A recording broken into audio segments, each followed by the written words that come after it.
दोस्तों तुम देख रहे हो अपना पंजाब टीवी मतलब मेजबान जालन। सब तो पहले अपने चैनल को करो सब्सक्राइब ते नाल लगी हुई घंटी को दबाओ क्योंकि सारी लेटेस्ट और बेहतरीन वीडियो साढ़े 200 तक पहुंचे सब तो पहले। लो जी दोस्तों से अपना पंजाब टीवी माशाल्लाह जनाब एक बैट सेल की है। साढ़े बहुत ही अच्छे और प्यारे सब्सक्राइबर ने मोहसिन भाई लैया तो उन्होंने जनाब बैट साढ़े को परचेज की है। बैट की लड़ाई कराने लगे हैं। अल्लाह ताला जनाब खैरियत नाल पहुंचाए तो अल्लाह ताला जनाब भाई मोहसिन के नसीबा नहीं करे। 5.5 लाख रुपए जनाब इस बैट का सौदा है। लाइव जनाब ने 2 चुवाइयां सी कराइया ने जो 210 है अलहमदुलिल्लाह वही है। हम माशाल्लाह जानवर की जनाब लोड़ी कराने लगे हैं। अल्लाह ताला जनाब भाई मोहसिन के नसीबा नहीं करे। अल्लाह ताला जनाब खैर सलाम की पहुंचावे बखौली करना छो जिला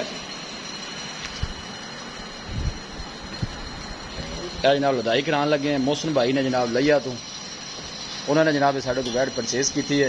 2 जनाब लाइव से चुवाइयां कराइया ने हुण भी माशाल्लाह चुवाई करा के जनाब लोड कराने लगे लै चलो जी। 5.5 लाख रुपए जनाब इस बैट का सौदा होया माशाल्लाह। अल्लाह ताला जनाब भाई दी नसीबा नहीं करे जनाब उन्होंने पैसे भरे ने।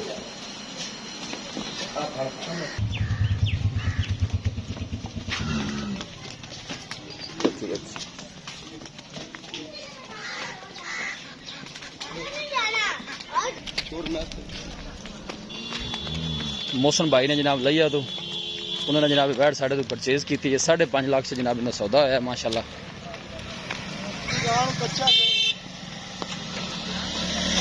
माशाल्लाह जी मेहनत करके जनाब दोस्तों ने खातर वीडियो बनाई दी और अच्छे थे अच्छे जानवर लैके हाजिर होई है। किसी भी साढ़े भाई ने जनाब कोई जानवर परचेज करना हो वो साढ़ा जनाब इस नंबर पर रब्ता कर सकता है 0301 45 52 144। इस नंबर पर जनाब साड़ी व्हाट्सएप बनी है माशाल्लाह जी।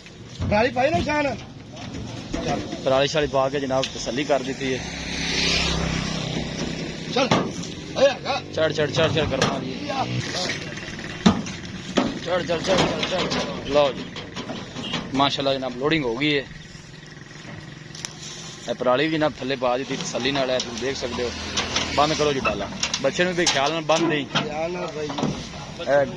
गड्डी का नंबर है जनाब 85 62 गड्डी का नंबर है। मोहसिन भाई ने जनाब लिया तो उन्होंने जनाब बैट साढ़े को परचेज की है। बहुत ही सारे अच्छे और प्यारे सब्सक्राइबर ने पहले भी साढ़े को जानवर जनाब वो परचेज करते हैं। सली ना जनाब जंगला शंगला ला लो।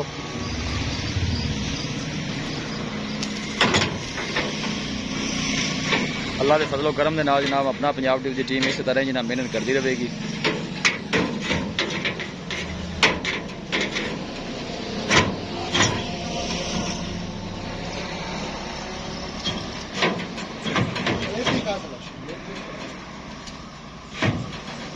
पहले सर नाप के थले नहीं जाता बच्चा छोटा ना थले कर दो बेहतरी चलो काम जनाब तसल्ली वाला हो गया। वीडियो जनाब पसंद आवे लाइक तो जनाब शेयर जरूर किया करो। मिलांगे एक अच्छी और लाजवाब वीडियो के नाल। अपने मेज़बान अफजाल अहमद दो इजाज़त अल्लाह ने के बाद।